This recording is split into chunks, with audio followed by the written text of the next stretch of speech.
Mama, Mama, look what I found! Look! I found a crystal flower! I'm happy, happy, happy, happy!" Though it was dark in the room, a young jovial Nekoma, the age of 4, pranced with her head high. A crystal flower, scintillating with splendor, rested in a small, balmy cream and pink hand. From across the room, a verge elf with posh, lavish, rosy pink locks shifted her attention towards the youngster. Her countenance was that of an affectionate mamma, placid, considerate, and serene, but there was something behind those eyes she would not exhibit. Not only because she couldn't, but because she shouldn't. No, not to this young child. Never to this young child. "Oh, come here, seer, my little flower. Show me what you found." A loving tone was voiced from across the gloaming yet firelit room. The youngster dashed headstrongly, burying her head against the legs of the taller Nekoma once she had arrived at her mother's side. "Look, it's so shiny, even in the dark," Saya pointed out, extending her hand. From the end of the negligibly dank and dim corridor, a nekomatter with a marred ivory mane silently listened. Keen were the ears of the nekomatter. Nothing could be whispered past the likes of the perceptive, especially those who counted the days when the bones of the departed came knocking on the proverbial door of life. Though the nekomatter had quite the capability, it also did come with a downside. The much older male nekomatter heard his 4-year-old's exuberance in discovering an ordinary crystal flower prominent around the creeks of this area of Pangaea. If young Saya had looked further down the creek where she found the crystallized flower, she would have seen more varying hues and sheen. Would her happiness stay intact then, knowing it was a run-of-the-mill object?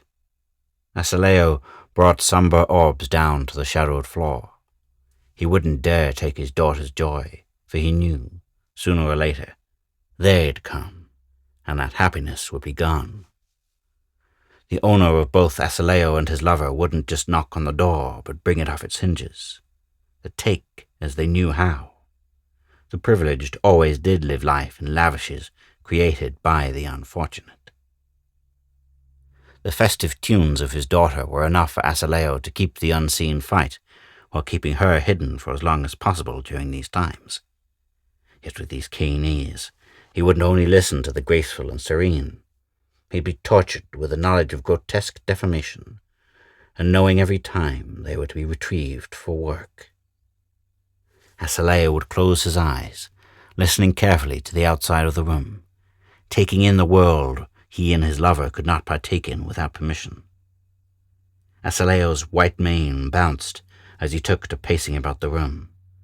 The hushed nekomatter didn't want to imagine the tone of sadness or horror.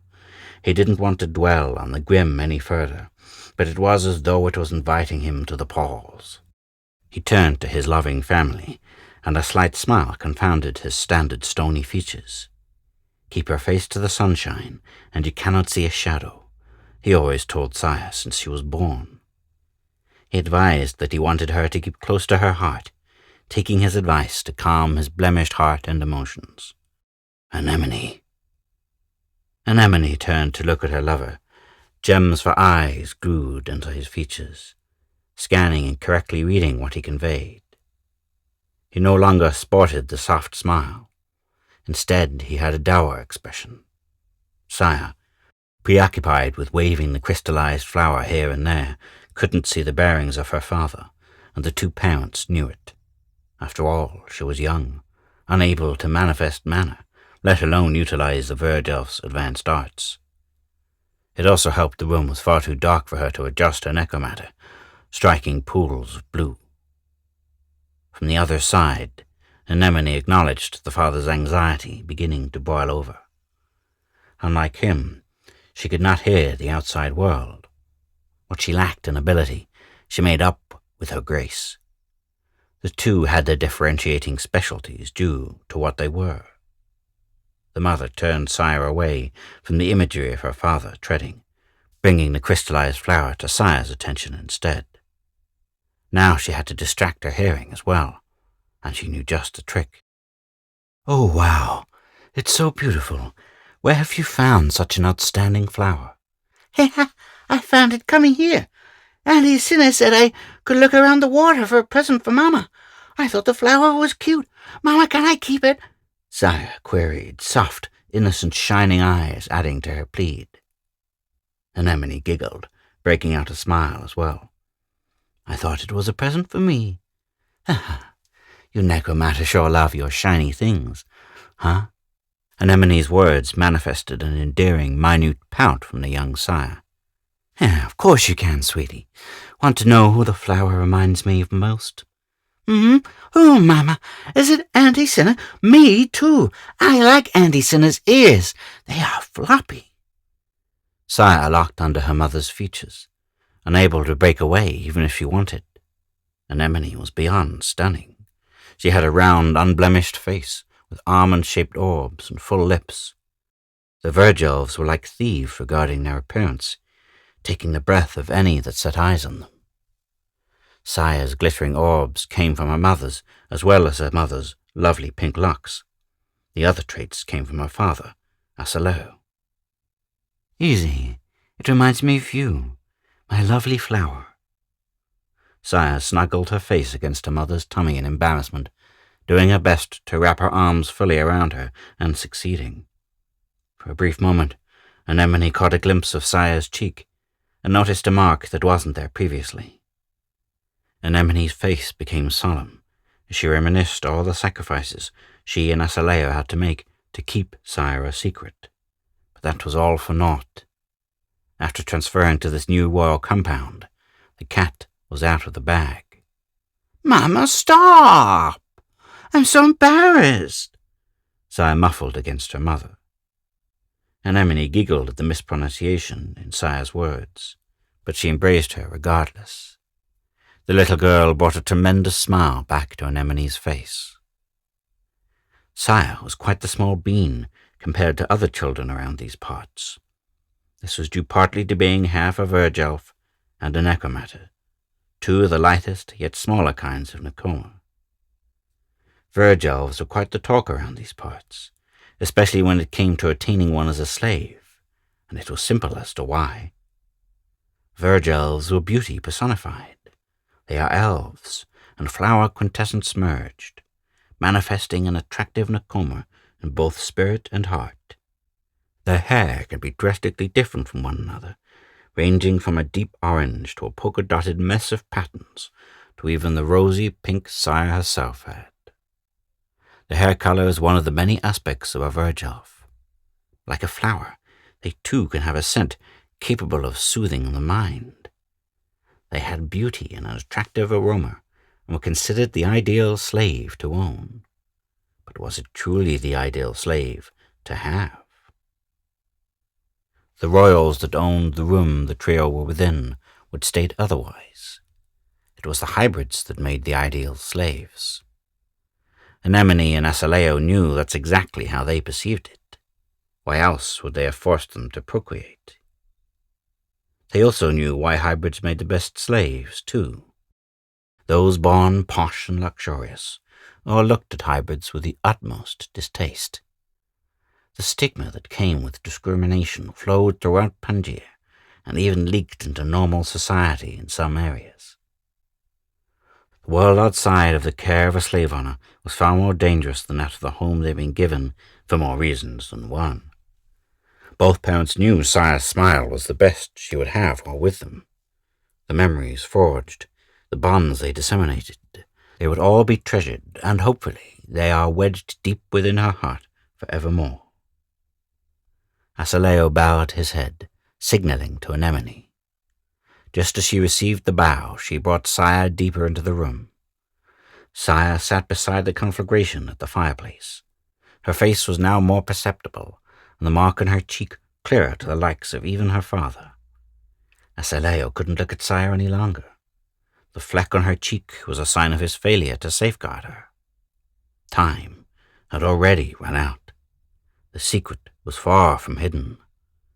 Like a storm on midnight wake, the doors to their room would burst open. You thought you could hide Saya from us. You truly believed you could have your fun together, create such a gem of a little girl, and hide it from me, your master. Step aside, Asaleo. We've already dealt with your Sagi Nakoma friend. She has been jailed for her meddling with my family. Step aside, or I'll beat you within an inch of your life. Master, please don't hurt her. Please, Anemone pleaded, moving towards the door.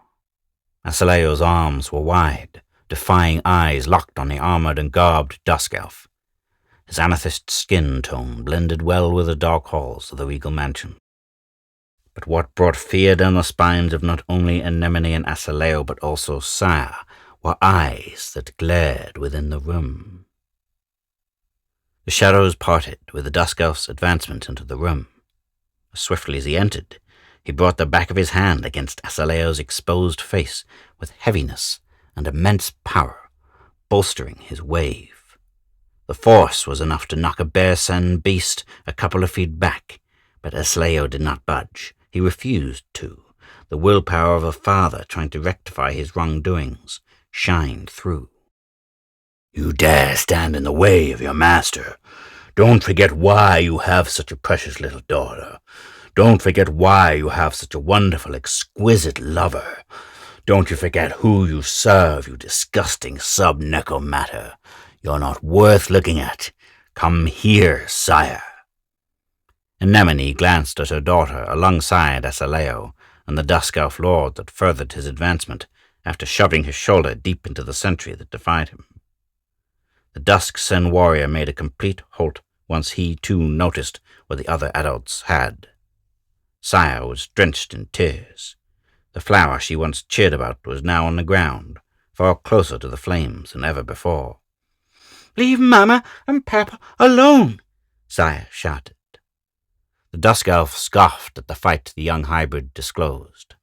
He looked over his shoulder to glance over Asaleo, sizing him up in the process. Something about the ivory-maned nekomatter caused the dusk elf to furrow his brows. He turned his full attention back onto Saya, and now he understood what it was. Between Anemone and Asaleo, the latter pulled more spirit orbs than the other. Not only did Asaleo bring in more orbs, but he was far more skilled in combat and aggressiveness. The dusk elf now saw that semblance in Saya as well.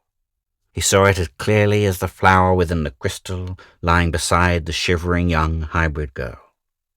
The dusk elf highborn approached Saya, drawing sobs from Anemone and the struggling groans of an overprotective father. The dusk elf's back was free for an all-out attack, yet neither parent moved. Though they vehemently desired to do so, they could not and shall not. The closer the dusk elf got, the closer Saya withdrew to the flames, until she could no longer continue. Once laced by the dim flickering flames of love, the eyes of sapphire would fade, leaving the flower wandering in the darkness for that flame once more. Young Saya came to remember the day she was told the truth. She would remember the last image she saw, too, for it would change her whole life entirely. Saya closes her eyes, and upon opening them,